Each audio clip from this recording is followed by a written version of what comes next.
Buenas tardes nuevamente a cada uno. Les damos la bienvenida a la tercera y última sesión del seminario Los catálogos del paisaje del agua, investigaciones en proceso, que como hemos destacado durante la última semana, destaca los valiosos procesos de investigación de cada uno de nuestros estudiantes e invitados, permitiendo establecer así un panorama de actualización en torno a lo que investigamos, que es el paisaje del agua. Nos interesa socializar los temas de nuestros estudiantes e invitados, a quienes agradecemos la oportunidad de compartir sus trabajos que nos han permitido visibilizar y también dar valor a los procesos de investigación a favor de la gestión y planificación de nuestros paisajes del agua. En esta última sesión vamos a iniciar con la apertura a cargo de Jessica Barahona. El título de su presentación es Metamorfosis del río Choluteca en Tegucigalpa, Honduras, un plan maestro de paisaje para la regeneración del río. Jessica es arquitecta, magíster en arquitectura del paisaje por la Universidad Nacional de Seúl y actualmente estudiante de nuestro programa de doctorado en arquitectura y estudios urbanos. Gracias, Jessica. Gracias. Bien, gracias primero por la introducción, gracias también por la invitación. Mientras tanto voy a ir compartiendo pantalla. Y la verdad que es un honor estar con ustedes compartiendo un poquito lo que fue mi investigación para poder obtener pues la maestría de arquitectura de paisaje en la Universidad de Seúl, como mencionaban antes. Yo me enfoco en lo que es el río Choluteca. El río Choluteca pues es un río bastante importante en Honduras. Para los que no saben dónde es Honduras, es un país bastante chiquito ubicado allá por Centroamérica. Y pues vengo a relatarles un poquito en qué consiste este plan maestro, que realmente son apenas los inicios o los primeros esbozos de lo que puede llegar a ser la regeneración del río, porque hablar de regeneración es un proceso muy complejo que no se puede resolver tampoco con un master plan, no se puede resolver con una sola especialidad, sino que es apenas los inicios, la punta del iceberg, ¿verdad? Por decirlo así.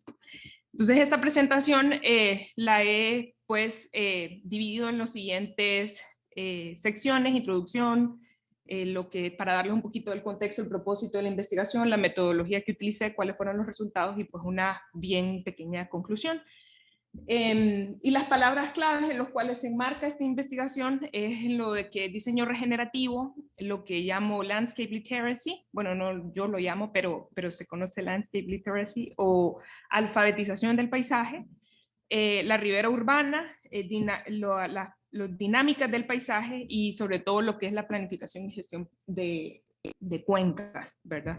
Que es como lo más importante. Entonces, para iniciar con una pequeña introducción, la tesis se enmarca más que todo como en esa necesidad que han tenido las ciudades últimamente con el cambio climático de poder repensar los espacios, los espacios pues de áreas verdes, la infraestructura azul también dentro de las ciudades. Con este tema del cambio climático, pues obviamente las ciudades han venido a aprender una nueva relación que han tenido con los ríos. Sabemos que los ríos han sido los ecosistemas más utilizados a nivel mundial. Yo creo que podemos pensar muchísimas ciudades que han nacido, ¿verdad?, a partir de los ríos. Y a través del cambio climático, pues se ha logrado comprender también que los paisajes fluviales, son realmente importantes, tanto para la sustentación de la vida ecológica como para la sustentación de los ecosistemas urbanos, y por ende que sean ecosistemas funcionales es de vital importancia, no solamente que sean algo estético, que brinden pues espacios para infraestructura verde o parques, sino que también tengan un ecosistema funcional. Entonces se habla mucho y se ha vertido mucha literatura sobre lo que es rehabilitación ecológica, rehabilitación natural, naturalización, renaturalización, pero realmente son conceptos que acarrean responsabilidades bastante grandes, ¿verdad? Y ha habido incluso mucho debate sobre si realmente podemos hablar de una restauración ecológica, porque eso implica que tenemos que volver al ecosistema al original, al que estaba, pero ¿cómo podemos saber cómo era el ecosistema original si el humano siempre ha estado modificándolo? Y también surge este tema de regeneración, que es el cual yo pues decidí enfocarme, y la razón por la cual decidí enfocarme es porque según algunos teóricos regeneración tiene que ver con el reinicio de la vida, ¿verdad? Es como algo bien nativo y está intrínsecamente ligada a los procesos y recursos naturales que están determinados al 100% por las condiciones locales como ser topografía, suelo, clima. Entonces, la regeneración viene a funcionar de una manera muy diferente a lo que generalmente hemos venido viendo, que canalizaciones, que parques urbanos, etc. Entonces, tenemos que entender que en este sentido, desde el punto de vista de la regeneración, que el paisaje es realmente una compleja relación de sistemas que obviamente el humano ha tenido influencia y que por ende pues es una tarea extremadamente compleja a su vez, porque sabemos después que los ríos han funcionado muy importante tanto en la formación de las ciudades, de las sociedades, y que por ende tampoco podemos hablar de que sí, ya no los vamos a tocar para que se regeneren, sino que sí tenemos que tener pues ese uso sostenible del paisaje. Entonces, en esto, pues, hago un zoom a Honduras. Honduras, en lo que corresponde, en lo que se refiere a cambio climático, está considerado como uno de los países más vulnerables ante este fenómeno y es algo que nosotros pues hemos venido viviendo y experimentando en los últimos años con mayor frecuencia, con mayor impacto, no solamente en la parte de inundaciones, sino también de sequías, ¿verdad? Tegucigalpa particularmente, que es la imagen que pueden ver en esta presentación, ha sido tanto escenario de deslizamientos, de inundaciones como de extremas sequías. Nosotros actualmente estamos presentando problemas de abastecimiento de agua que conlleva a un racionamiento de 7 días en algunas áreas, por decirlo así, que en los cuales no se recibe ni una gota de agua. Entonces, el tema de agua viene siendo muy, muy importante. Y el tema de inundaciones viene a tener un rol también bastante fuerte, lo que es el río Choluteca y todos sus sistemas tributarios, porque el río Choluteca atraviesa, como vamos a ver más adelante, de manera transversal la ciudad. El río Choluteca en sí es, por el paso de Tegucigalpa, es una pequeña fracción de la cuenca grande, ¿verdad? La cuenca del río Choluteca es una de las cuencas más grandes, por decirlo, tal vez no más grandes, pero sí más importantes de lo que es Honduras. Tiene en su geografía 21, ¿cómo se llama? 47 municipios, lo que hace que sea una de las más pobladas. Tiene el 20% de la población total de Honduras ubicada en su límite, por decirlo así. Y en su conjunto, que es al menos esta parte inicial, las cuencas, o las subcuencas, mejor dicho, que abastecen al río Choluteca, tienen una capacidad de producción de 225 millones de metros cúbicos por año. Esto indica que afecta tanto a nivel de inundación, obviamente, si todo esto se vuelve escorrentía, la inundación que recibe la capital pues es bastante fuerte. Y como les mencionaba, en Tegucigalpa el río cruza completamente la ciudad. Y al inicio, pues sí fue, el rol cumplió un papel importante en lo que es la formación de la ciudad. Tegucigalpa, pues al igual que muchas o la mayoría de las ciudades latinoamericanas, fue originalmente por colonia, ¿verdad? El río, pues al inicio incluso funcionó como frontera para poder separar lo que es el asentamiento indígena del asentamiento español. El asentamiento indígena era conocido, o mejor dicho, es ahora lo que se conoce como Comayagüela, en esta parte de aquí. Y Tegucigalpa, pues es esta otra sector. Y ahora va por decretos, corresponde a lo que se llama el Distrito Central. Entonces, inicialmente, pues, brindó pues esas planicies necesarias para la formación de la ciudad, que en su momento pues era un simple pueblo minero, que muy probablemente no fue planificado para que creciera tanto, y luego pues también fungió como proveedor de agua, proveedor de alimento también, porque en su momento hubo paso de peces y de otro tipo ¿cómo se llama? De alimento, pues, de proteína. Digo hubo porque ahora pues ya no se miran esas cosas por el detrimento, o el estado detrimental en el que está.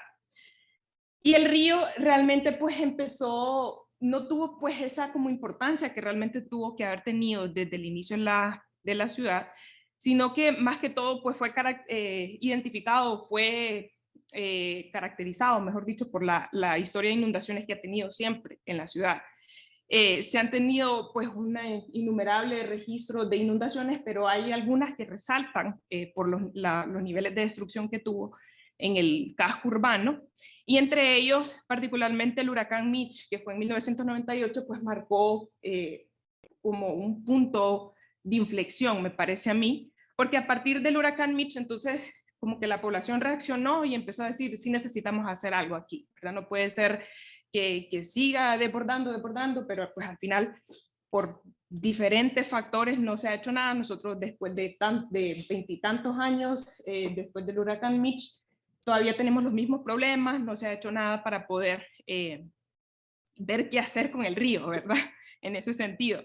Y de hecho, el huracán del 2020, bueno, los huracanes del 2020, del ETA y OTA también nos volvieron a recordar como, hey, aquí está un río, ¿verdad? Que no podemos, pero siempre es con el tema de inundaciones. Las inundaciones son como ese recordatorio de que por ahí en medio de la ciudad pasa un río.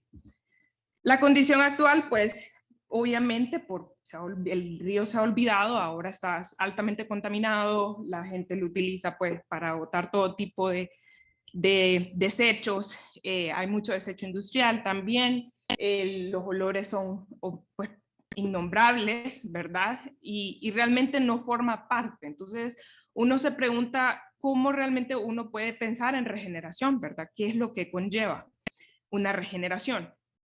Y la ciudad, por otro lado, pues tampoco ha pensado bien qué hacer con el río. Sí se han tenido algunos planes en cuanto a lo que es mitigación de desastres naturales, sobre todo en la parte de deslizamiento y en la parte de inundaciones, obviamente, pero no se ponen o no se evalúa qué es realmente lo que causa estos niveles de inundación, ¿verdad? O por qué cada vez la inundación viene incrementando sus niveles o por qué cada vez son más destructivas. Entonces hay una brecha bastante fuerte en la comprensión de la escala de un sistema fluvial, ¿verdad? Porque la municipalidad al menos piensa el río Choluteca es el río urbano, no es el resto del río, pero realmente es una continuidad hidrológica, ¿verdad? Un sistema fluvial con una red ecológica donde todos los nutrientes, todos los sedimentos y agua se transfieren tanto longitudinal como transversalmente. Y por lo general se olvida que la influencia de todos los usos de tierra que hay a nivel regional tiene un impacto directo en lo que es en este caso la ciudad, porque la ciudad está ubicada en la planicie de inundación del río, que vamos a ver un poquito más adelante. Entonces, el objetivo de esta investigación es abordar lo que es regeneración del río, más que todo como como desde el punto de vista natural propio, ¿verdad? No venir a imponer sistemas de canalización ni nada, sino cómo el mismo sistema del río puede empezar a regenerarse por sí solo. Y para esto es súper importante verlo en dos perspectivas, tanto la macro, en una escala macro a nivel de cuenca y también a un nivel de ciudad, que es lo que yo llamo escala meso. Ya escala micro sería pues obviamente ver cada tributario específico, cómo es la influencia, qué usos de tierra pues lo impactan, etc. Entonces, para poder entender cómo es el río y esa continuidad ecológica del río, hizo lo que se llama un estudio, o mejor dicho, análisis de sistemas de paisaje. El análisis de sistemas de paisaje viene siendo como parte de una perspectiva ecológica que dice de que el paisaje tiene como su autoordenamiento, por decirlo así, y que todas las capas que están en este paisaje, pues obviamente se influencian y determinan cómo es el paisaje. Y para poder entender también qué tipo de vegetación, por qué esa vegetación y cómo esto afecta, o mejor dicho, o qué es lo que hace que se generen estos ciclos de inundación. Entonces, tomé capas de clima, biofísicas, perdón, hidrología, suelos, vegetación, un poco de la parte de usos, de tierras de uso y la cultura, ¿verdad? Para poder entender cómo funciona esa hidrología y de qué manera se debe abordar el tema de regeneración, que vaya aunado tanto a la parte de patrones biofísicos naturales como a la parte cultural. Entonces, aquí pueden ver un poquito sobre el análisis de capas que llevé a cabo. Se tomaron en cuenta geología, geomorfología, hidrogeología, las elevaciones, la hidrología, obviamente,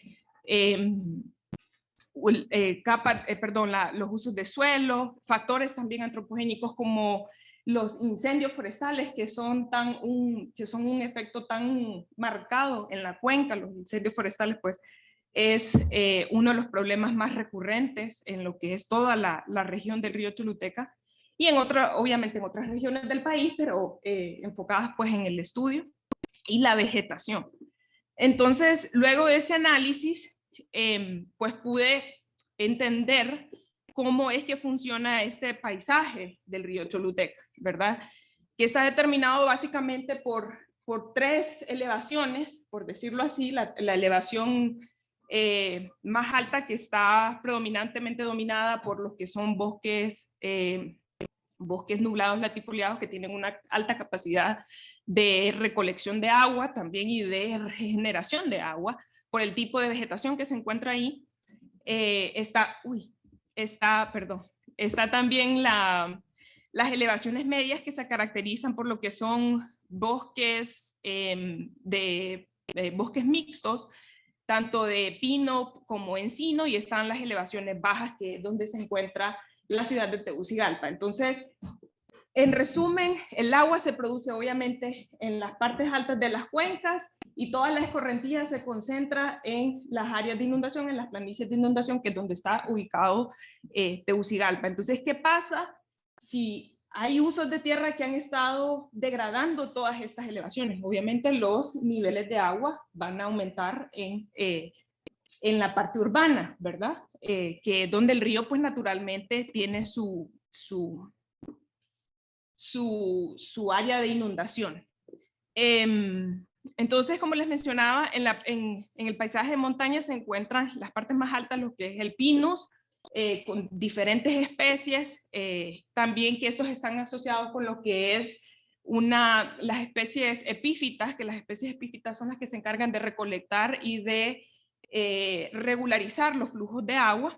En las elevaciones medias, como les mencionaba, está en los bosques mixtos entre lo que son los quercus y los pinos. Y esta elevación media, lo interesante es que se ubican esas 2 especies que son altamente favorables para la extracción de madera, uso comercial doméstico, y esta concuerda completamente con que la mayoría de los caseríos se ubican precisamente en esta área, que es donde han estado pues cambiando los usos de suelo. Ahora se han vuelto completamente, o mejor dicho, en su mayoría agrícolas. La madera que se utiliza en los hogares se extrae de estos bosques, y esto ha venido causando pues obviamente que los ecosistemas y las especies de los ecosistemas de los bosques mixtos se transformen por completo. Y luego en la parte baja ahora la vegetación es matorral, más de tipo matorral, en donde alguna vez fueron también bosques mixtos de pino, pero que tanto los incendios como los usos antropogénicos han venido cambiando por completo este ecosistema, y se ha convertido más en especies de microclima seco, que obviamente ya no infiltran tanta agua, no absorben tanta agua.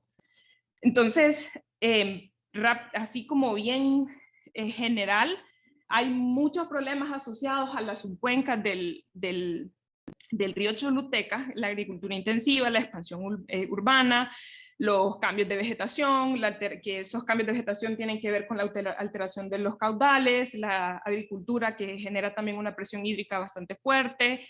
La alteración de los caudales se vincula con la erosión con la agricultura, y entonces todo esto está vinculado entre sí. ¿verdad? Es como una sola cuestión y esto hace que el problema pues sea todavía más complejo.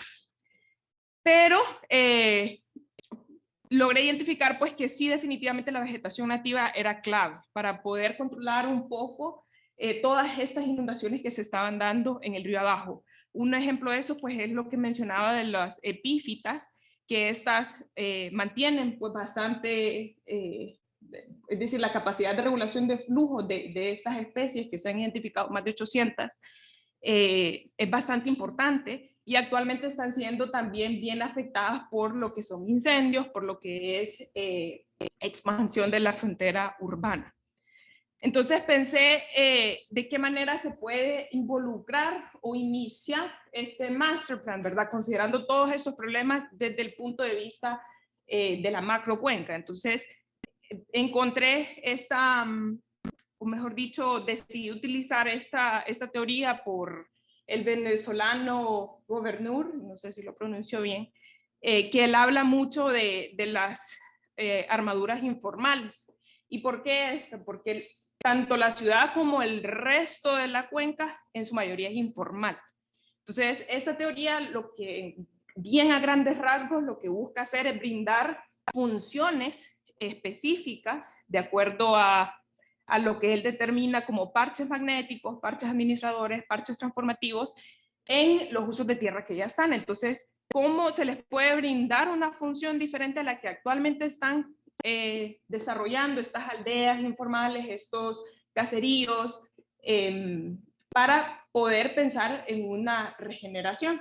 Entonces, todo, tanto a nivel de macrocuenca como de mesocuenca, por decirlo así, se enfocó en esta teoría. Entonces, como parte de la primera propuesta es un cinturón agroforestal, sabiendo pues que toda esta zona de las elevaciones medias es agricultura. Entonces se tiene que pensar en una agricultura sostenible, porque actualmente es una agricultura de subsistencia en donde las personas queman el lote para limpiarlo, lo utilizan, el lote ya no es tan productivo, entonces se mueven a otro sitio, pero el sitio anterior lo dejan, o sea, a como quede, y van así moviéndose, entonces obviamente eso empieza a degradar extensivamente la cuenca. Y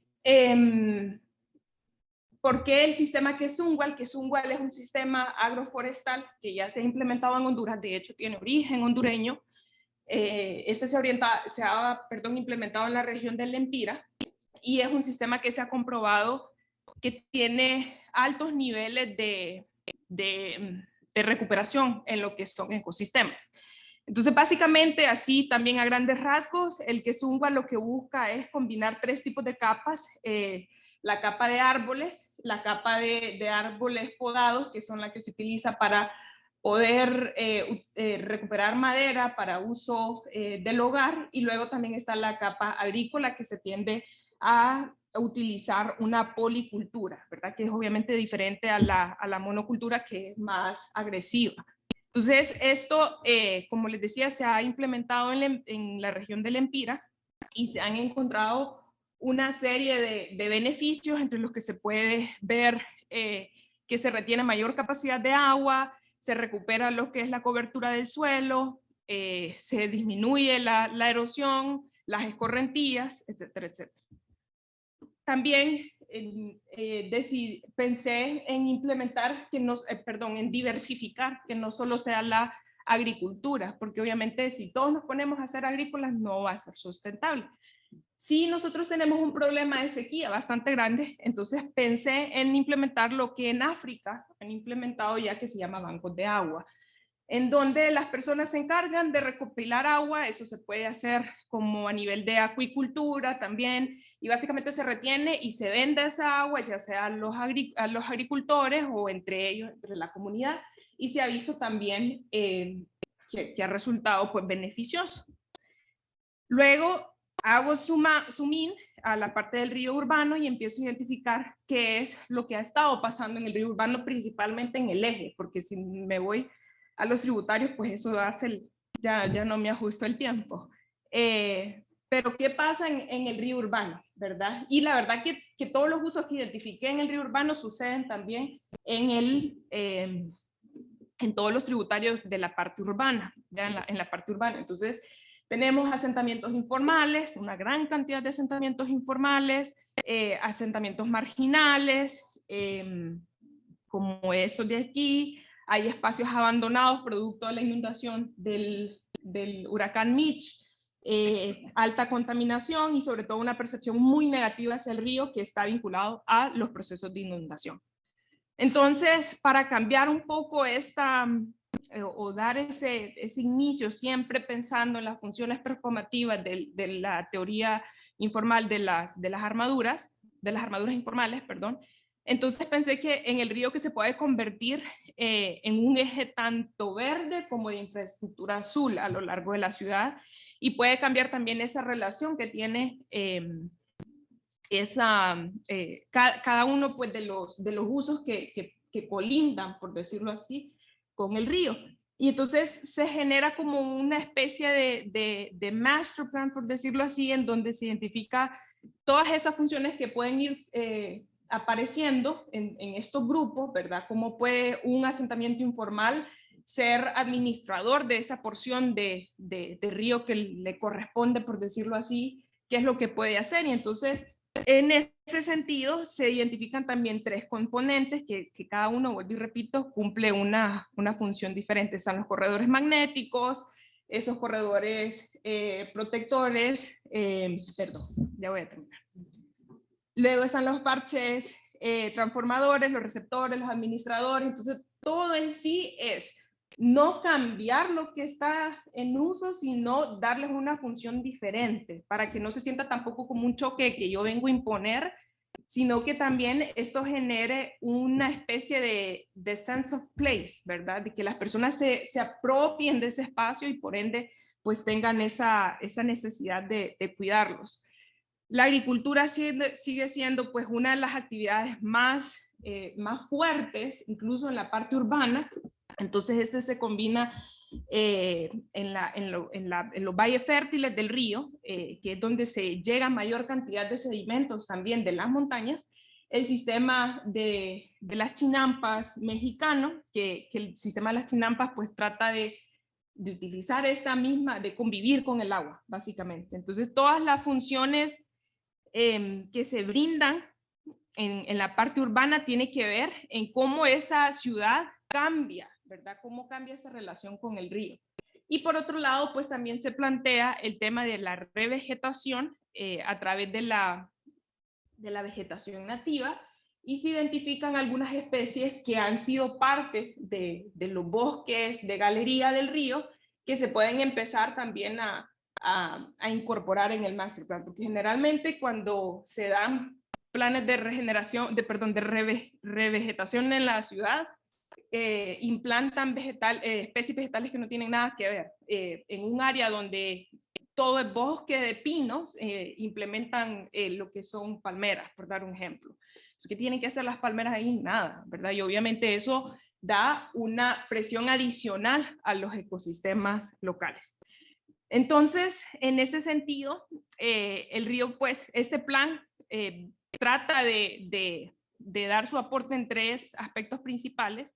Primero, en el análisis integral del paisaje, que no solo es el río urbano, sino que es un continuo hidrológico, y en ese sentido, pues, aporta una perspectiva de macroescala como potente organizador de las características estructurales y funcionales del sistema fluvial, y también contribuye de cierta manera a repensar cómo esta informalidad y esta autoconstrucción puede abonar a esa regeneración, ¿verdad? Siempre y cuando los actores involucrados entiendan este paisaje, que eso es lo clave, me parece a mí, que no podemos implementar ninguna solución sin realmente entender, porque si nosotros canalizamos o algo, o hacemos un parque que después se va a volver a inundar porque no sabemos, no hemos atacado lo que ha ocasionado en la cuenca en general, entonces obviamente vamos a volver a caer en el sistema, en el mismo problema. Entonces sí, es esencial esta alfabetización del paisaje, sobre todo a nivel público, ¿verdad? Y que las personas también entiendan cómo es su río para poder quitar ese miedo de que sí se va a volver a inundar, nos va a volver a desgraciar la vida. Entonces, la alfabetización del paisaje es sumamente importante en este sentido. Y eso es básicamente. Gracias.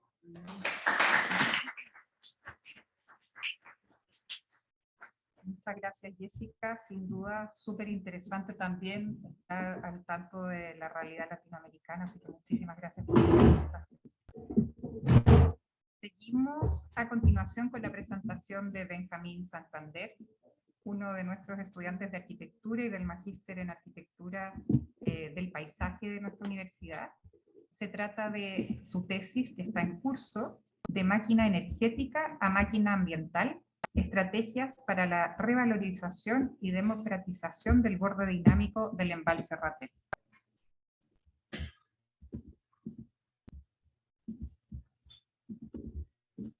Bueno, muchas gracias, Gloria, por la presentación. Aprovecho de saludar a todas y a todos. Creo que no hace falta repetir el nombre. Me gustaría comenzar con esta frase que en mi opinión personal implica un acto fundacional y da punto de partida importante para este proceso de investigación, que dice así. El 5 de febrero de 1968, exactamente a las 11 de la mañana, comenzó a llenarse la represa de la Central Rapel, la cual fue inaugurada el 21 de junio de ese mismo año, convirtiéndose así en la primera gran central hidroeléctrica construida en el país. Como bien dijimos, el caso de estudio corresponde al embalse Rapel. Este lago artificial intercomunal de 8.200 hectáreas se encuentra emplazado administrativamente entre 4 comunas de la sexta región, Pichidegua, La Estrella, Litueche y Las Cabras. Por otro lado, el lago Rapel se emplaza geográficamente entre la cordillera y la costa, en un sector de secano costero, y es parte de un sistema hídrico compuesto por, obviamente, por la central, el embalse asociado a ella y a los ríos que la alimentan. En este caso, los principales afluentes del lago serían el río Cachapoal y el Tinguiririca al sur, y el estero Alhué al norte, siendo el efluente del sistema hídrico el río Rapel, que llega al mar en el sector de La Boca, cercano a Navidad. Ahora, la creación del lago Rapel se remonta al año 68, en el marco de las transformaciones energéticas que sufrió el país durante el siglo XX. La Empresa Nacional de Electricidad, más conocida como Endesa, decide construir una hidroeléctrica con el objetivo de suministrar energía y generar reservas de agua para riego, considerando la importancia de esta actividad para la región. Este embalse se ha consolidado con los años como un centro turístico notable, dado su cercanía con la capital tanto nacional como regional, es decir, Santiago y Rancagua, lo que ha significado una expansión urbana importante manifestada en la explotación inmobiliaria, especialmente en segundas viviendas destinadas a actividades recreacionales y al descanso, lo que a su vez ha provocado que la población que habita el borde responda principalmente a población flotante.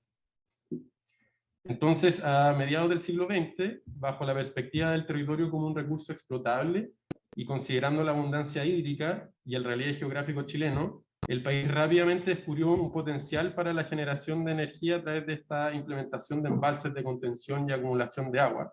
Estos embalses son obras de infraestructura capaces de transformar un territorio muy extenso a través de una cierta domesticación del agua, modificando diferentes aspectos del paisaje como sus características naturales, así como las actividades humanas que lo rodean. De esta manera, la transformación más evidente de un embalse es la construcción de un cuerpo de agua que no existiría si no fuera por dicha domesticación, y que por el hecho de ser construido por el ser humano adquiere una condición de artificial. Este nuevo cuerpo de agua actúa como configurador de dinámicas y procesos muy diferentes a las que encontramos en sus pares naturales, consolidándose como una infraestructura capaz de crear un paisaje de agua que también es artificial. Ante esta premisa se nos presenta el lago Rapel como este cuerpo de agua entonces artificial con ciertos fines energéticos. Dichos fines han generado que la cota del borde lacustre se encuentre en constante movimiento, ya que la represa, por supuesto, debe liberar el agua contenida con el fin de producir energía. Este proceso ha provocado la aparición de diferentes superficies que van desde zonas de borde pantanosa a grandes explanadas de tierra estéril que algún momento estuvieron bajo el agua y que hoy afloran a la superficie. Y aunque este paisaje podría resultar atractivo, la realidad es que muchos sectores del borde se ven en constante tensión y deterioro, siendo generalmente estos sitios los que han sido relegados al uso público y al acceso del agua. Esta última última problemática está en estrecha relación con otra existente en el lago, que tiene que ver con la intensa ocupación privada del borde y la falta de acceso al agua. Ambas problemáticas las vamos a ver más en detalle un poquito más adelante. Ahora, la investigación propone una serie de conceptos ligados a la arquitectura del paisaje que serán explorados, analizados y redefinidos a lo largo del documento, donde todo comienza, por supuesto, con el paisaje del agua, que como sabemos implica que el agua es un elemento configurador de paisaje. A partir de este paisaje del agua, entonces, se escoge el lago Rapel como caso de estudio debido a la degradación generada por estas problemáticas. Y como dijimos anteriormente, el lago se define por este agua como configurador, digamos, lo cual no podría ser posible sin la artificialidad que la represa propone. Ambos elementos permiten la existencia de dinámica y procesos que encuentran su origen en una necesidad energética, y a partir de esta configuración, el agua artificial, a partir de esta configuración se construye la identidad del lago, donde la mayor expresión de artificialidad es esta cota, lo que produce un borde en conflicto debido principalmente a causas antrópicas. Este conflicto es posible resolverlo mediante la creación de un proyecto que consolide un nuevo borde, que potencie la identidad artificial del lago, que diversifique los programas asociados a él y que permita que los distintos ecosistemas que buscan incorporarse al cuerpo de agua masivo lo logren. De esta forma, las dinámicas existentes, como las propuestas, crean un relato de la transformación propuesta para el lago Rapel, es decir, pasan de ser una máquina energética a una máquina ambiental. Esta transformación, por supuesto, va a permitir un nuevo imaginario. Ahora, es prudente recordar que toda esta investigación se encuentra enmarcada en los catálogos del paisaje del agua, una herramienta que nos ha permitido caracterizar de forma precisa las diferentes capas y elementos que construyen el paisaje del lago Rapel. Y si bien no vamos a entrar mucho en detalle en el catálogo, sí me parece importante comprender que la investigación es un ejercicio replicable y de suma importancia para conocer nuestros paisajes. Podemos reconocer a través de esta herramienta los valores, los factores que explican la existencia de un paisaje y no otro, por ejemplo, y su evolución constante en diferentes temáticas. Temáticas que pueden ser ambientales, por ejemplo, hídricas, geográficas, socioculturales, entre muchas más, que no me voy a detener. Ahora, retomando la problemática, las problemáticas descubiertas en el lago Rapel, en una primera instancia observamos el fenómeno del cambio de cota. El dinamismo del nivel del agua provocado por estas ya tan reiteradas necesidades energéticas, han generado la aparición de estas superficies como las que podemos ver al lado derecho. Estos sectores son altamente vulnerables no solo en términos programáticos, sino que también en términos ambientales. Podemos observar desde un uso imprudente de vehículos motorizados, por ejemplo, hasta la interrupción de procesos ecológicos claves para la biodiversidad del lago. Es interesante también darnos cuenta que la cota cambiante no afecta de la misma manera a todo el borde del lago. La topografía adquiere un rol fundamental acá al sectorizar los lugares mayormente afectados. Mientras que las zonas más cercanas a la represa apenas se ven afectadas por el cambio, los sectores cercanos a los afluentes se ven altamente perjudicados, como se puede ver en el diagrama azul. Específicamente en las zonas más azules, donde las profundidades son menores a 5 metros. Por otro lado, otro fenómeno preocupante es la intensa ocupación privada del borde lacustre. El gran atractivo del agua en términos productivos y turísticos han generado una alta competencia por el acceso a ella entre predios agrícolas y negocios inmobiliarios. Y si bien esta no es una problemática nueva en relación a los cuerpos de agua en Chile, el hecho de que Rapel sea un lago artificial ha afectado aún más la falta de planificación urbana en torno al borde y a su acceso. Resulta súper preocupante que en la zona considerada como la más turística, por ejemplo, solo existan 3 accesos públicos al agua que están en condiciones muy malas. Esto último generó un interesante fenómeno en la zona, donde las zonas de camping han adquirido el rol de permitir el acceso al borde. Y a pesar de este fenómeno, parece poco prudente dejar el acceso a un bien nacional de uso público en manos de privados, que por lo demás cobran bastante. Ahora, el ejercicio de sobreponer las problemáticas existentes nos permite identificar 2 sectores que son los con mayor necesidad de intervención. El primer lugar corresponde a la bahía adyacente al puente de acceso norte al lago, llamado Los Pescadores. Como dice su nombre, este sector se caracteriza por ser una confluencia importante de visitantes, especialmente locales, y algunos turistas en búsqueda de actividades de ocio. Hay paseo en botes, por ejemplo, hay un pequeño acceso al lago y hay sectores de pesca. Además, este sector también está muy influenciado por la condición rural, se puede ver en la parte de arriba del plano. El segundo lugar, el cual va a ser el escogido para el proyecto de título, corresponde al sector de la confluencia de los ríos Cachapoal y Tinguiririca, llamado La Junta. Este sector se caracteriza por la existencia de una importante superficie que oscila entre sectores humedales y zonas con alta presencia vegetal nativa, pero que se ve altamente degradado, por supuesto, por la disminución del agua. Otro factor importante a destacar de este lugar es que es muy cercano a centros urbanos importantes para el negocio turístico, como lo es el poblado de Illagüen, y su alta conectividad. La cercanía a la Ruta 66 también, que es que el sector sea uno de los más activos de todo el lago. Y a pesar de esto, la presencia del agua queda como algo más bien icónico, ya que no existen programas ni sectores que verdaderamente inviten al usuario a permanecer en la zona. Ahora, una vez identificado este sector de trabajo, se hace importante también la identificación de una pieza de intervención, la cual corresponde a gran parte de la superficie anteriormente comentada. Esta pieza a su vez se compone por diferentes sectores, como lo son un sector urbano correspondiente, por supuesto, al poblado de Yayauquén, una isla humedal, la cual será un sector protegido, aprovechando su distancia del borde, una zona agrícola adyacente que va a permitir un posible programa educativo en torno a la identidad rural de Rapel, y finalmente un sector humedal sumamente cambiante e intervenido antrópicamente, el cual tiene el potencial de transformarse en un parque humedal inundable. Las estrategias iniciales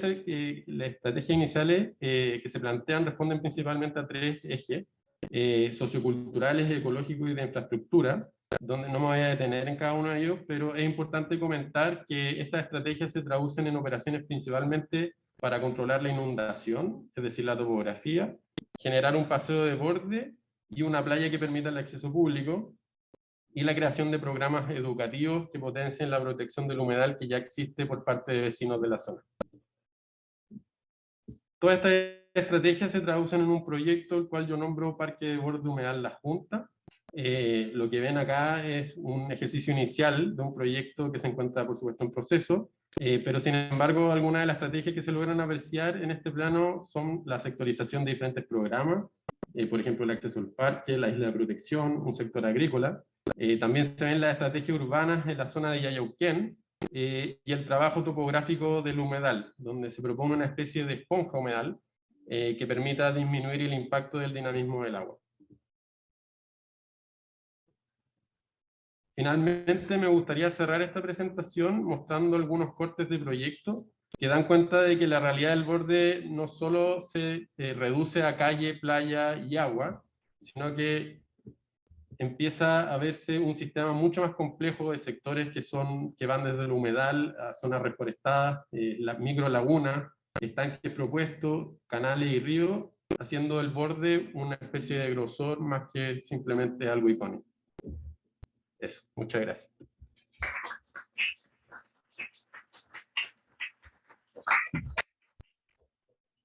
Gracias, Benjamín.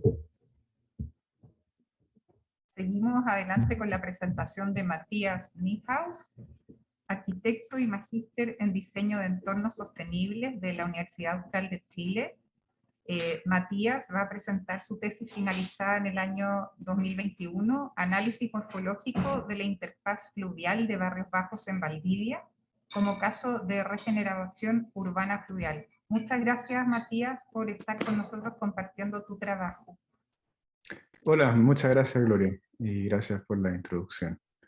Voy a compartir pantalla. Dígame si se ve bien. Ahí va.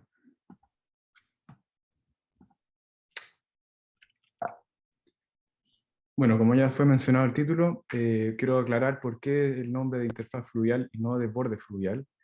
Primeramente, el concepto de interfaz fluvial viene de una revisión bibliográfica y marco teórico en el cual se entiende interfaz fluvial como meramente una cosmovisión morfológica, o sea, más que nada del objeto físico.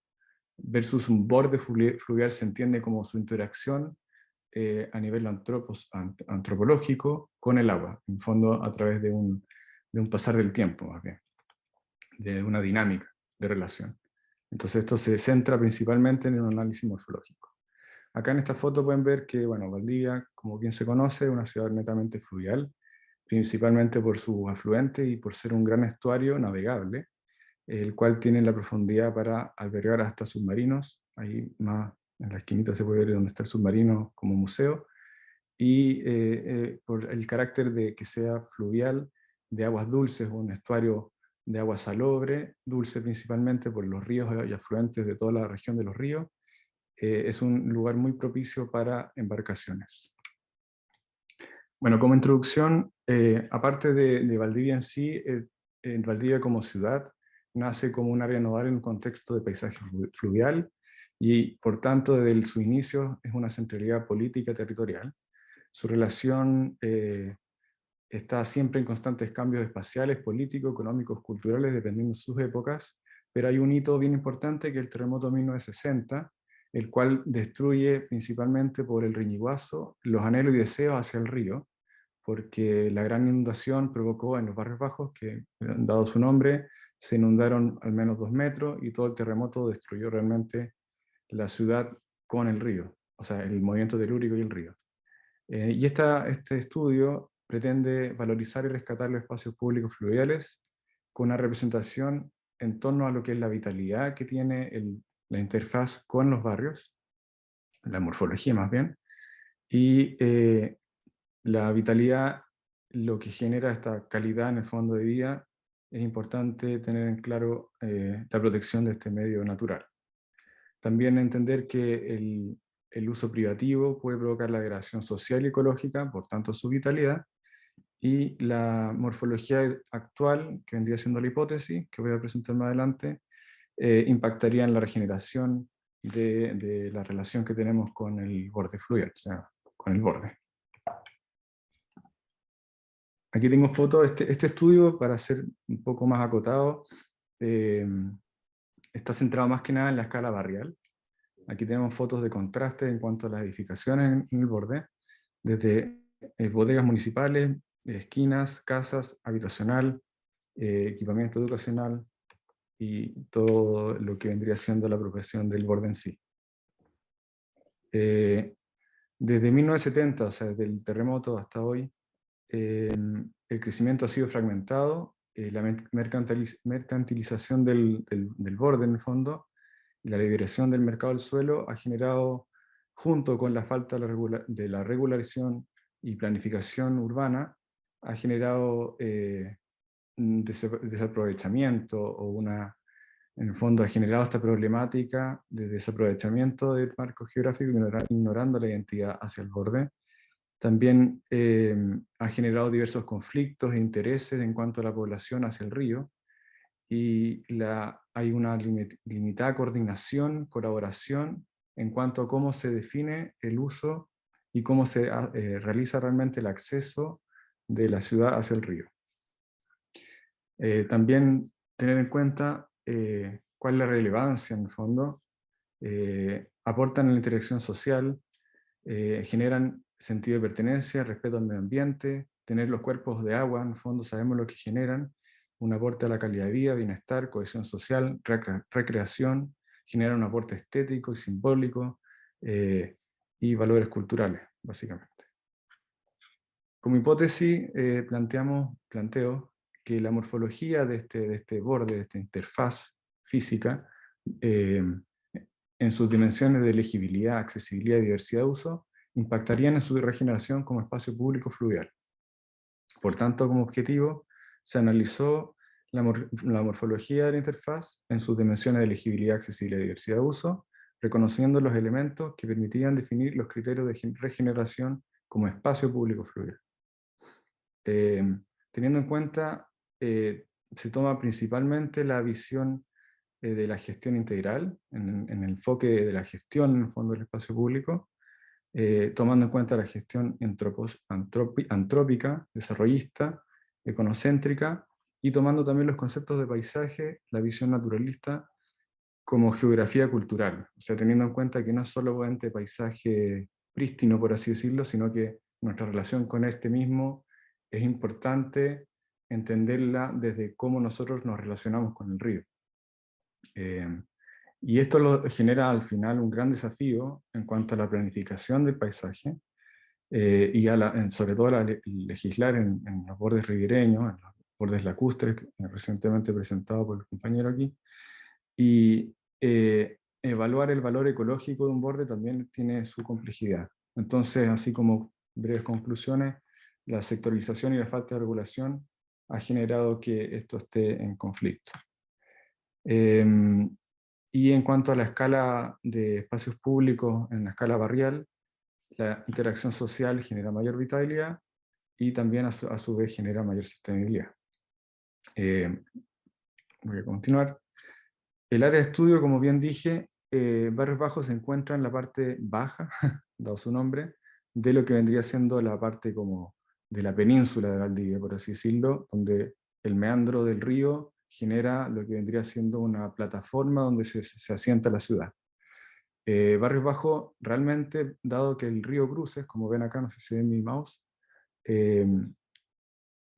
generó a lo largo del tiempo el choque de estos dos afluentes, en donde el río Cruces y el río Calle Calle generan lo que vendría siendo una parte donde la subida y crecida del estuario van generando un territorio donde el tipo de suelo generalmente es limoso arenoso, por lo que todo lo que era Barrios Bajos se fue como conquistando a través del tiempo. De hecho, en las épocas prehispanias, mapuche, huillinche, todo lo que vendría siendo los Barrios Bajos eran básicamente humedales de totorales, en donde seguían surcando entre medio de ellos su vida en el fondo, y su relación con el paisaje fue siempre desde los humedales, básicamente.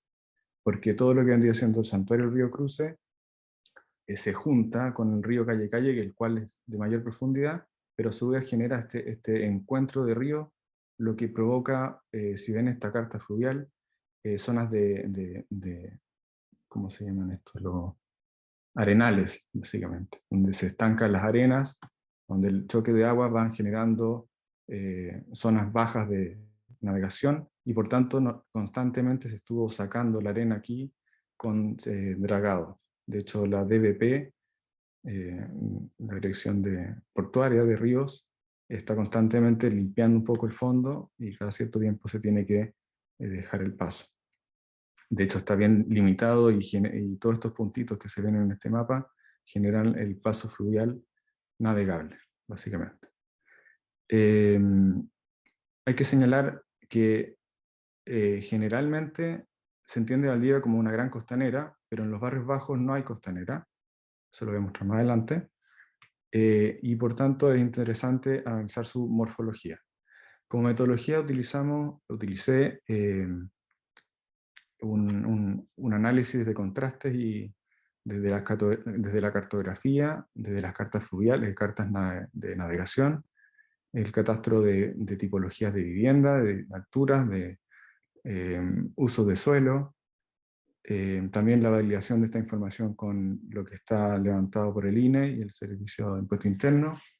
También realizamos un Space Syntax, que vendría siendo un análisis de flujos en cuanto a superposición peatonal y de isovistas, y logrando así tener en cuenta que estas tres dimensiones están referidas en base a estos indicadores en todos estos métodos, que no quiero profundizar tanto ahí. Bueno, como pueden ver, esta línea roja vendría siendo lo que antiguamente era la ciudad en 1896, que también era de uso privativo mayormente. Si se fijan aquí, Barrios Bajos también, y la costanera realmente era lo que parte como, entre comillas, portuaria, donde hoy en día estaría la feria fluvial. Si se fijan aquí en este mapa, en esta foto satelital, aquí estaría el submarino, y si se fijan, de aquí para hacia abajo vendría siendo los Barrios Bajos, y la costanera corta claramente, como un poco taponeada por este submarino museo, dejando la costanera hasta lo que vendría siendo la feria fluvial o el muelle Schuster, que estaría aquí en la parte superior. Por tanto, todo el borde de los Barrios Bajos es de uso privativo, salvo por 4 accesos públicos. Otras características que hay que tomar en cuenta es, aquí yo hice un contraste de la carta fluvial y todas sus cotas de profundidades en el fondo del agua, que están aquí señaladas, y los contrastes que hay entre lo que se está dibujado como borde y lo que vendría siendo la carta de navegación hacia 1996, y cómo en esos últimos 20 años han habido diferencias en cuanto a lo que es el borde. Entonces la interfaz esta ha tenido sus modificaciones, porque el uso privativo al final va haciendo crecer el terreno básicamente. Bueno, dentro de la dimensión de la diversidad de usos, aquí puedo rescatar lo que vendrían siendo las tipologías de edificación, teniendo en cuenta la aislada, adosada, pareada, aislada en bloque y torre. Y básicamente hay que notar que en el frente la mayor cantidad de viviendas, o sea un 65%, vendrían siendo unidades o tipologías aisladas, y lo que vendría siendo el casco más de barrios bajos tendría una tipología principalmente de fachadas continuas. Aquí tenemos una muestra en el fondo de la diversidad que tenemos. Básicamente las zonas más como alejadas del centro, el centro estaría arriba, se va generando mayor diversidad, y en la zona, bueno, por un índice de diversidad que es 0,67, se entiende como un rango medio alto de diversidad de tipologías de edificación. En cuanto a la diversidad de las alturas, todo lo que estaría más cerca al centro y cerca al frente serían tipologías, bueno, en general tipologías a alturas bajas, o sea, de 1 y 2 pisos, en general 81% es así, y en el frente un 77% es de tipología baja de 1 o 2 pisos, por tanto en el frente hay tipologías más altas. También tenemos un índice medio, y la dimensión de diversidad de uso, que aquí quiero profundizar un poco más, es lo más interesante, y claramente predomina el uso residencial habitacional, seguido por el uso de comercio o equipamiento educacional, que ahí lo junto, dado que una gran connotación de la ciudad de Valdivia es una ciudad universitaria. Gran parte de las unidades de edificios de equipamiento educacional se encuentran también en este barrio, lo que estaría pintado aquí en azul, y equipamiento deportivo. ¿Por qué es tan importante mencionar tanto la diversidad de usos que tiene este frente? Principalmente porque es la más alta, tiene un 0,71 en el índice Simpson, donde 1 es lo más diverso, básicamente, 0 sería lo menos diverso, pero entender que es una zona de alto interés, y ese interés que arroja en el fondo los barrios y la ciudad hacia el río es muy importante, y por tanto es señalar que generaría afectaría positivamente a la vitalidad, porque al centrar la intención y la atracción al río es lo más importante.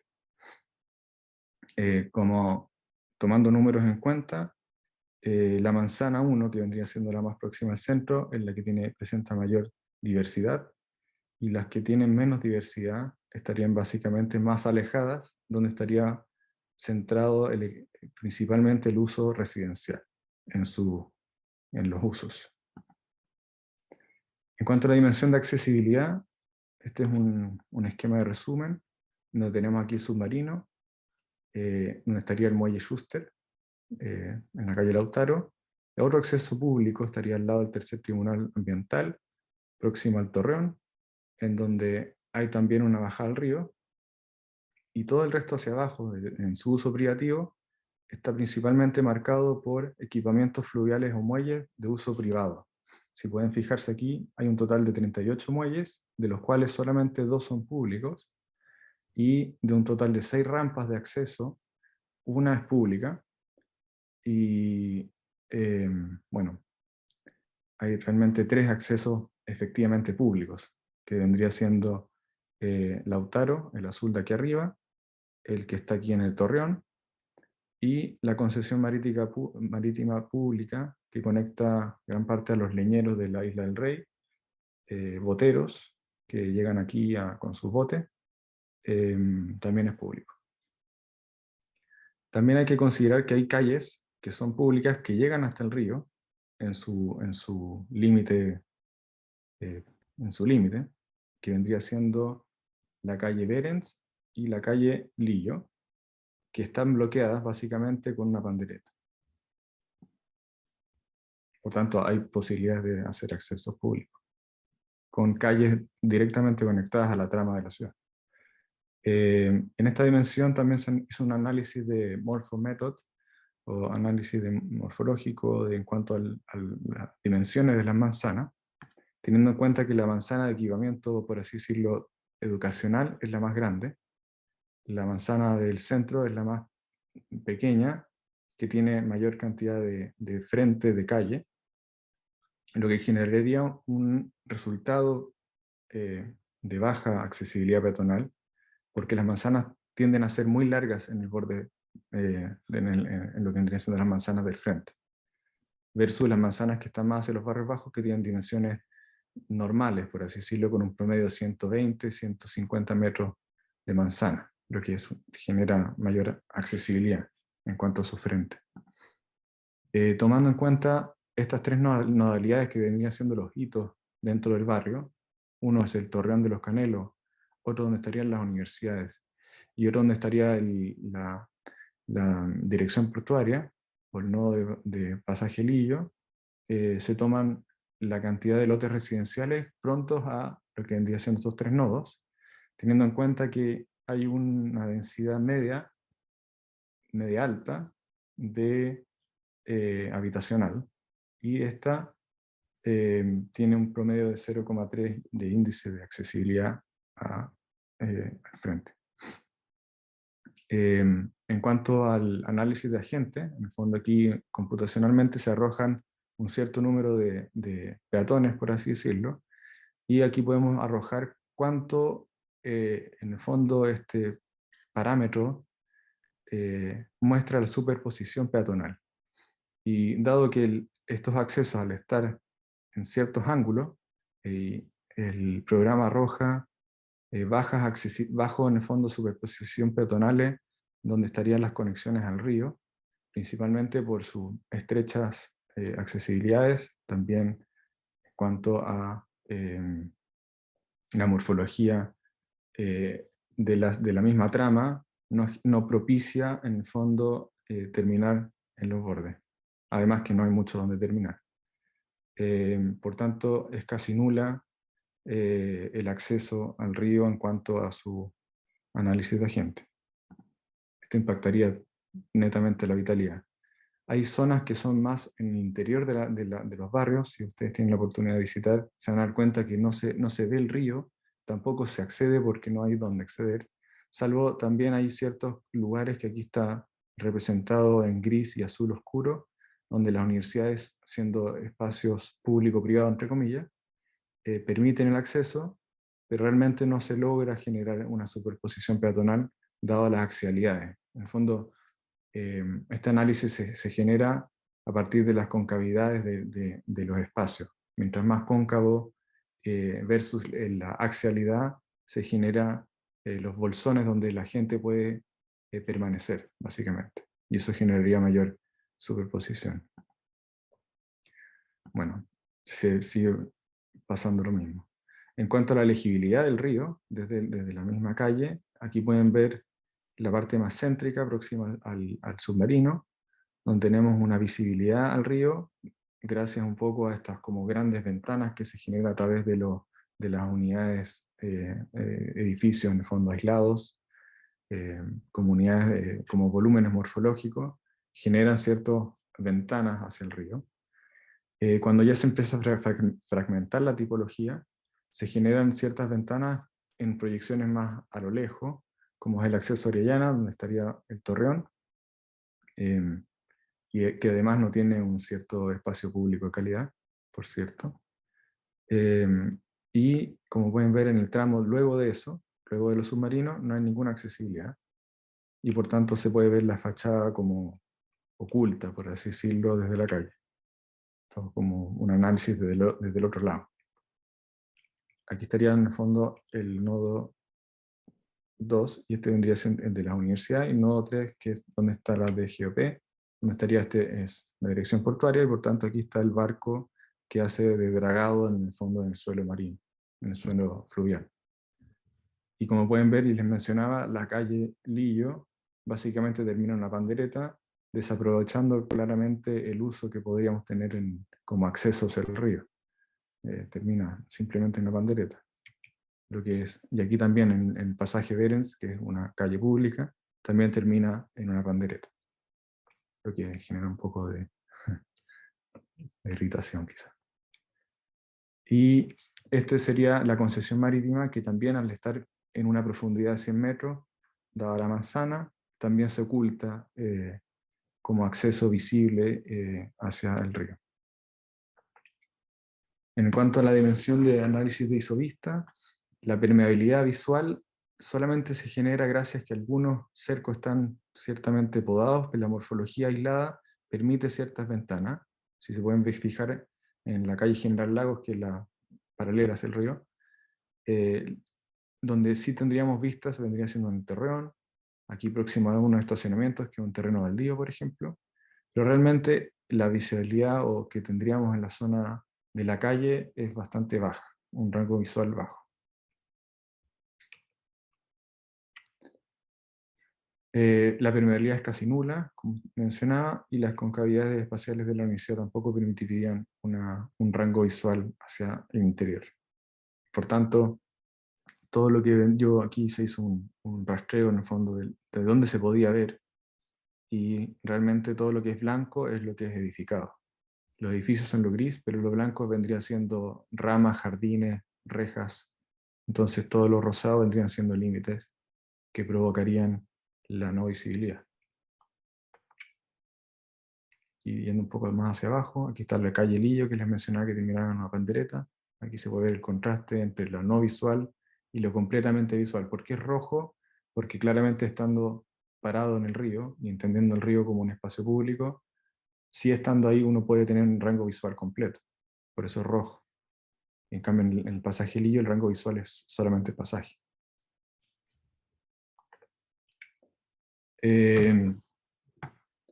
Entonces, ¿cuál es un poco la discusión que se tiene? Es que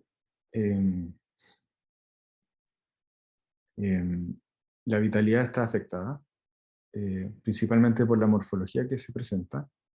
Principalmente la diversidad hay que tenerla en cuenta, que permitiría una regeneración por la intención que está hacia el río, y las unidades aisladas potencialmente son permeables en una dimensión, entendiéndola como lo teníamos en el centro, en la manzana 1, las primeras imágenes del análisis de la foto.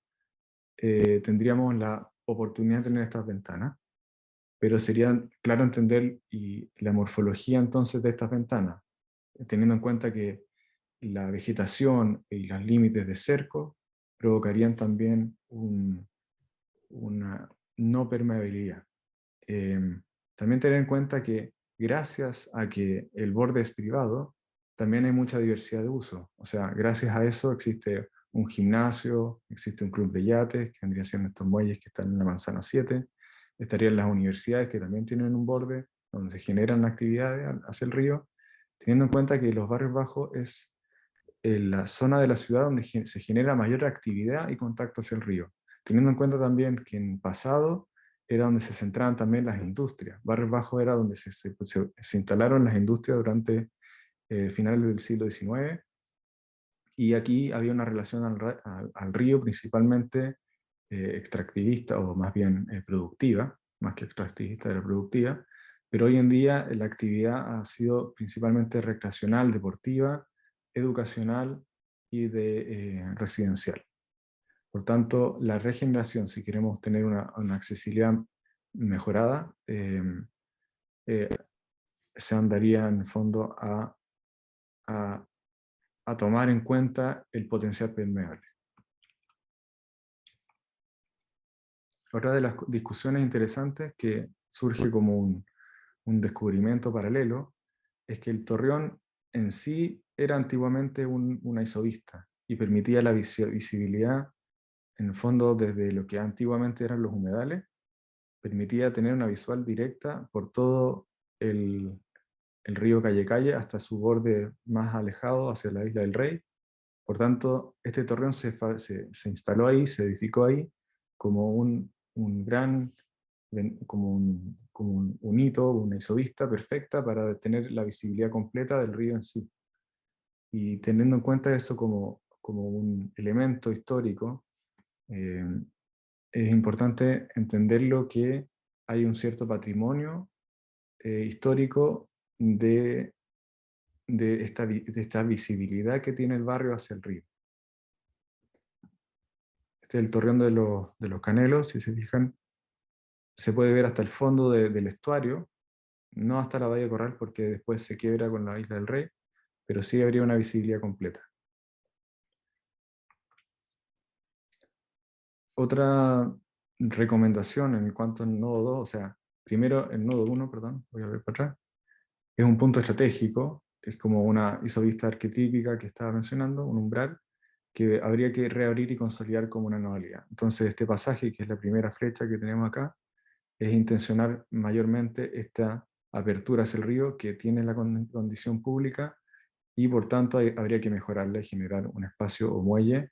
Antiguamente existía un muelle que se llamaba el Muelle de la Peña, que era utilizado por toda la gente que vivía en los barrios bajos en sus casas, en el fondo, y parcelas de, más que nada agrícolas. Todo este barrio partió siendo terrenos agrícolas de cultivo, pero hoy en día es una ciudad consolidada, es un barrio consolidado. Pero aún así, tener en cuenta que aquí hay un punto para generar un acceso puerto, un acceso muelle. Luego, como mencionaban, el nodo 2 de la Universidad de Equipamiento es también garantizar esta permeabilidad, dado que se ha edificado de forma aislada, potenciar la edificación aislada, pero permitiendo una visibilidad y una abertura de sus accesos, ya que si tenemos en cuenta que las universidades permiten el tránsito, como lo que sucede un poco en la Isla Teja, se podría permitir también el acceso a través de estos edificios, sin cambiar en el fondo y no tener que hacer una costanera. Pero en esta anualidad, en el pasaje Baquedano, o sea, en la calle Baquedano, que vendría siendo un eje importante de la ciudad, está la oportunidad de tomar en cuenta que aquí se celebra una feria todos los martes, y tener en cuenta que antiguamente existía la feria fluvial como donde se generaba un encuentro entre la ciudad y el río. Permitir esta zona, que hoy en día es netamente residencial, todas estas edificaciones son residenciales, programar una reprogramación de uso que encuentre un metabolismo entre río, feria, río, básicamente propiciando, no sé, restaurantes, o propiciando un sector gastronómico, o propiciando resignificar la vitalidad de esta zona. Porque realmente la residencialidad solamente vincularía solamente a viviendas unifamiliares hacia el borde. Y teniendo en cuenta que este es un eje que viene desde el otro lado de la península, permite hacer un remate que se abra hacia el río. Matías, perdona que te interrumpa, Matías. Sí. Está súper Estoy terminando. interesante. Te agradeceríamos si puedes llegar a las conclusiones que nos interesan un montón para Sí. poder pasar a la siguiente presentación y estar acordes en el tiempo. Ok. Bueno, se comprueba la hipótesis. La interfaz está dificultando la regeneración, la calidad de espacio público merma en la vitalidad, la diversidad de usos es alta, por tanto esto genera que la reformulación y aumentarla no sea tan difícil, y la legibilidad y accesibilidad tienen hoy en día un carácter exclusivo, que vendría siendo las viviendas unifamiliares, y por tanto sería bien generar un plan mancomunado, cambiar el Pladeco y la normativa para que se generen instrumentos que favorezcan la gestión integral, la restauración medioambiental y propiciando así el patrimonio cultural con los distintos actores que ahí habitan. Eso. Muchas gracias.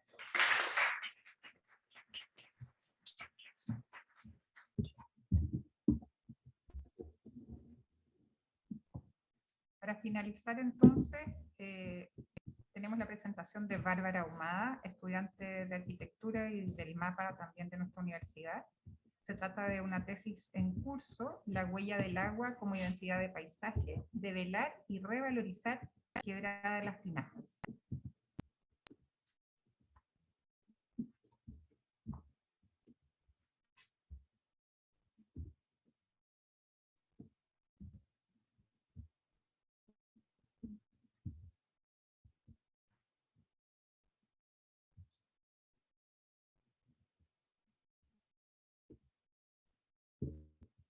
Un segundito.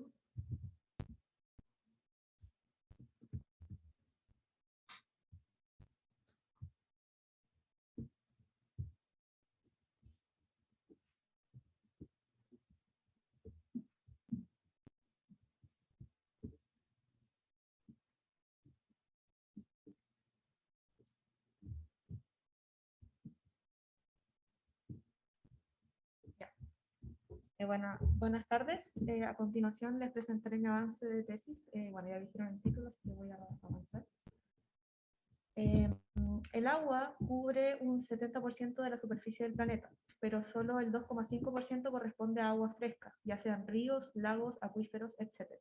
Chile aparece dentro de los 30 países con mayor riesgo hídrico en el mundo, con gran parte de la superficie chilena afectada por sequía, desertificación y suelo degradado. En el escenario de la ciudad de Santiago, los recursos hídricos de la cuenca hidrográfica se dividen en cursos de agua naturales y artificiales, algunos superficiales y otros subterráneos.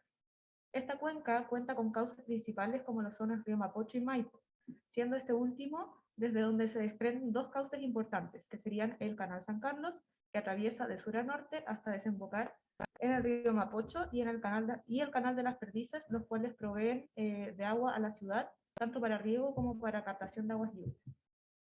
Francisco Granero, en su libro Agua y Territorio, Arquitectura y Paisaje, describe el agua como elemento de arquitectura capaz de generar tensiones territoriales de proyecto en la comprensión del orden al que pertenecen, que son trazados de formas lineales que generan espacios sin encerrarlo, provocando un recorrido, un movimiento lineal de la materia para la que se construye el agua, y que a su vez transforma el propio escenario natural, que es el territorio, a modo de elemento organizador que genera arquitectura y hace posible la existencia y la colonización del territorio. Aquí entonces se propone que las líneas de agua han sido históricamente las vértebras articuladoras de la ciudad, las cuales crean un orden y una estructuración de nuestro terreno. Luces de esto comenzamos a ver en los planos del siglo XVIII, donde en los dibujos se puede apreciar un claro énfasis en las líneas de agua dentro del trazado de la ciudad, la intención de destacar los grandes ríos y sus conexiones hídricas para intencionar un orden. Sumado a esto se destaca la particular geografía de la ciudad de Santiago, ya que gran parte de esta se encuentra rodeada por montañas, donde los sistemas hídricos, cuencas y quebradas han dejado una huella, siendo elementos fundamentales en la configuración de la ciudad.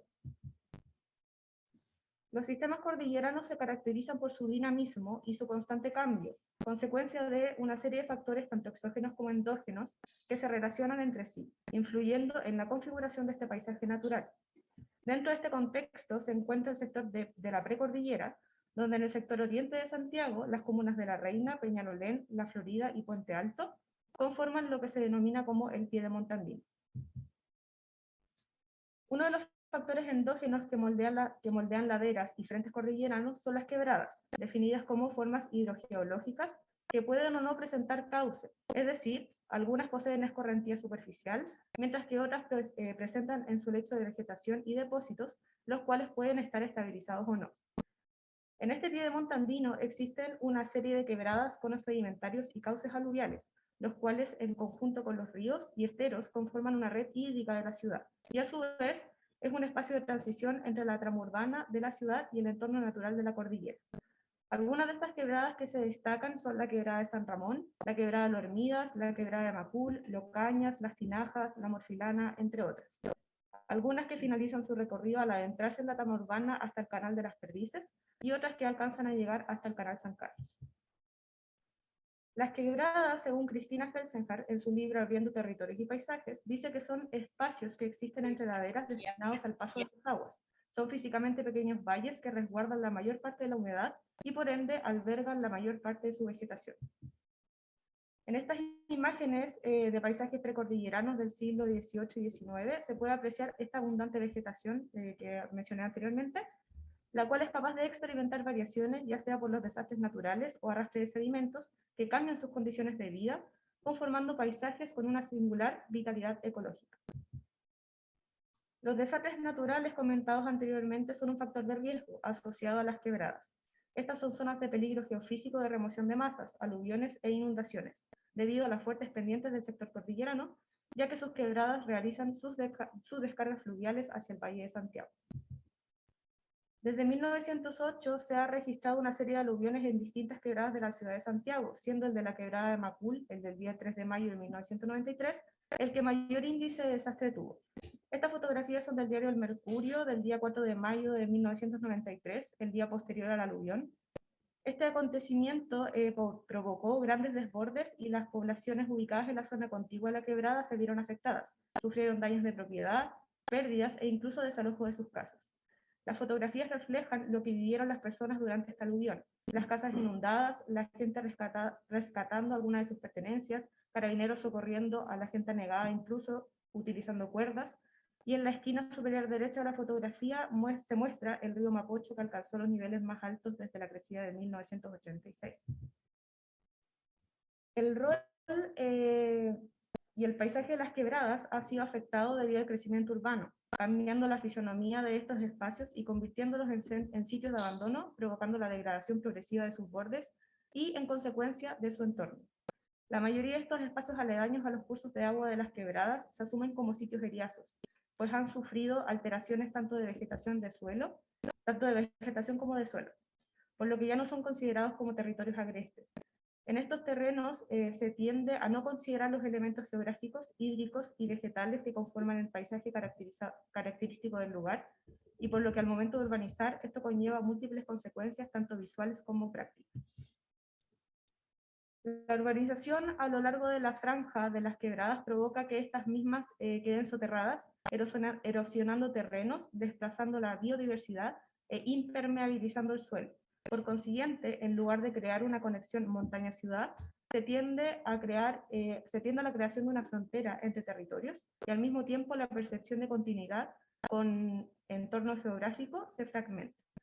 Patricio Eichmann hace una alusión a este fenómeno refiriéndose a las quebradas como no leo aquí, una frontera donde habita la exclusión y el olvido, el depósito de los desechos del cerro y la sociedad, donde llegaron los desplazados, que a pulso debieron construir donde el terreno se roía cada invierno, aumentando la pendiente y dejando pendiente de un hilo la seguridad.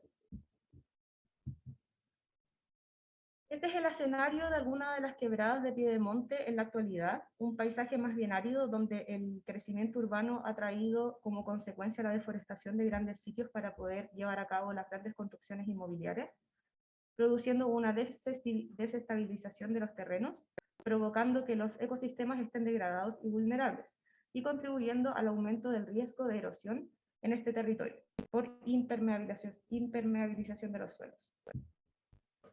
Frente a esto, entonces, se escoge la Quebrada de las Tinajas como sitio de trabajo, la cual está ubicada en la comuna de La Florida. La Quebrada de las Tinajas está ubicada al norte del Cerro Santa Rosa y su tramo más urbano está justo al costado del sector de la planta de tratamiento de aguas andinas. En el sector más alto de la quebrada se encuentra el bosque esclerófilo El Panul, el último bosque nativo de la comuna de La Florida, con 180 hectáreas de extensión, y bajo este se encuentra el Parque Comunitario El Panul, mayoritariamente utilizado para el trekking y el ciclismo. La quebrada de las Tinajas no es una quebrada con cauce permanente, por lo que se realiza un trabajo de levantamiento de capas para analizar su morfología y develar la huella del agua de esta quebrada. En primer lugar, se analiza la topografía del sitio con las cotas de nivel, donde se puede apreciar la primera noción de quebrada en el sector más alto y por encima de la trama urbana, a través de los bandenes naturales de drenaje de agua y que se va difuminando a medida que se adentra en la ciudad. Sumado a esto, también se anexan las capas de los canales de Las Perdices y San Carlos, junto a sus acuíferos y ramificaciones asociadas a la quebrada. Luego tenemos la capa vegetacional. No aparece.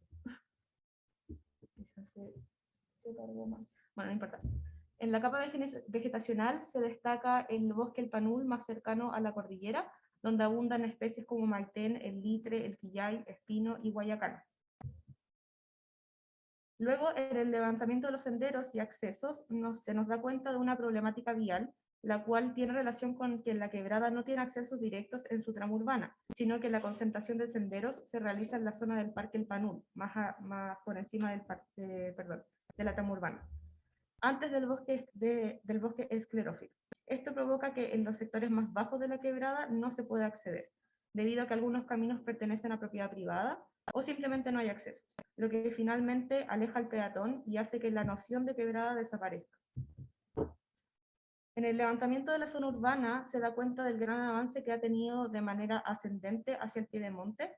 A la derecha tenemos una imagen satelital del año 2004 versus la imagen satelital actual del año 2022, donde se puede ver claramente que el límite urbano ya está por sobre lo que es el piedemonte, construyendo sus edificaciones aledañas a lo que vendría siendo el trazado de la quebrada.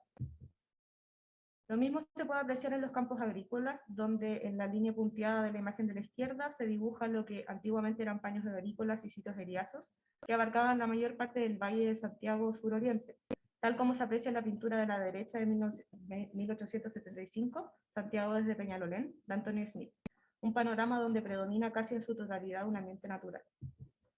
Hoy en día lo que va quedando de estos sitios son los mínimos, marcados en color gris en la imagen de la izquierda, como un panorama de vista urbana de alto contraste con el cerro.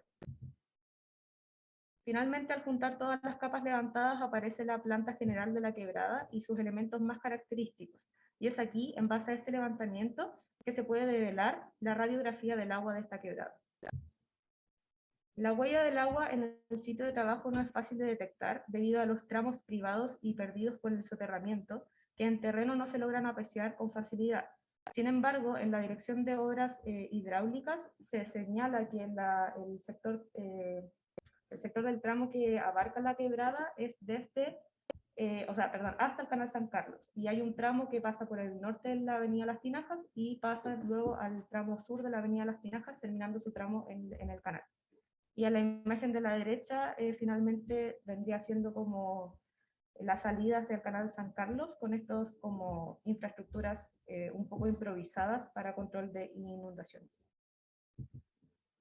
Esta quebrada en particular no tiene grado de remoción de masa en sus tramos más bajos, pero sí posee una zona de restricción por quebrada que es de 25 metros debido a posibles inundaciones. Frente a este escenario, y como esta quebrada en particular no es de cauce permanente, se ha provocado que este hecho y acontecimientos anteriores de desastres naturales hayan sido olvidados por la población, y en consecuencia los bordes comienzan a ser edificados de manera ascendente, dejando atrás su grado de peligro, provocando una pérdida de identidad y por consiguiente una degradación del paisaje. En base a esto se plantea entonces en la tesis la devolución del valor paisajístico de la quebrada de Piedemonte con estrategias de reactivación, utilizando los sitios en abandono a lo largo de la huella del agua, que revela su trazado, trabajando con su vegetación, accesibilidad, utilizando infraestructuras de mitigación de carácter natural para no perder la identidad de la quebrada natural, y aprovechando su constante relación con la trama urbana. Para poder trabajar la quebrada como un espacio de transición digno y poder reconocerla como un elemento de alto valor cultural y reconstruyendo su identidad. Muchas gracias.